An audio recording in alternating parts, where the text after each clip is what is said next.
Rule number 1, cultivate an open mind. Having an open mind is like reverting to childhood. If you open your mind to something, you become vulnerable to how it can influence you. There's a reason that religious organizations, including extreme ones, try to get people very young because their minds are still open and malleable. Our mind is always malleable. We rigidify it in order to protect ourselves and hold our comfort level in our physical life together, because a rigid worldview is safe.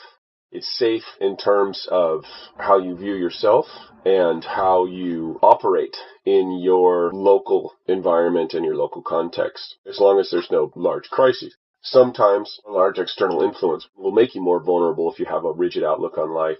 But for a lot of people, it's too late at that point, and then the external influence will destroy them or take away a lot of what they built. So the first thing to acknowledge if you're trying to create an open mind is most of us are pretty rigid. And the older we get, the more rigid our mental view becomes. So in a way, you have to practice being like a child, and being not just like a child. I think that's the key that people don't understand. If you're trying to practice having an open mind, you have to practice being vulnerable.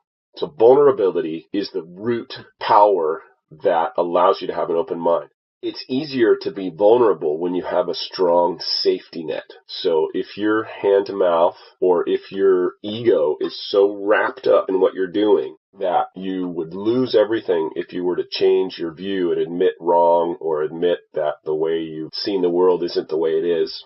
So there's two practices. One is to practice being vulnerable, and the other is to practice letting go of your attachment to the things that you get from your worldview. So that really looks like your ego. So one example of that is as experts publish more papers and become more recognized in their field, statistically they become less accurate in their assessment of things, because there's more of their entrenched natural desire to retain what they've gained in terms of fame and fortune, and less ability to actually see what's in front of them because they have more attachment to the view that they began with.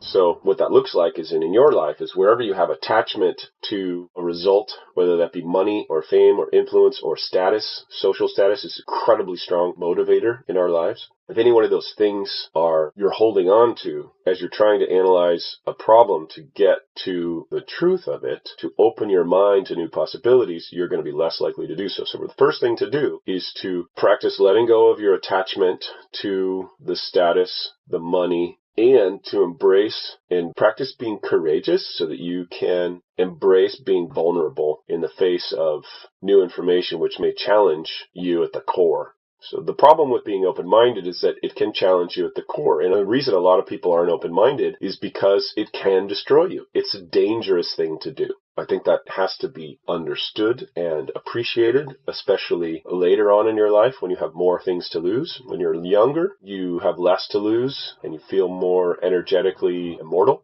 So it's easier to have an open mind when you're younger and you have less attachments.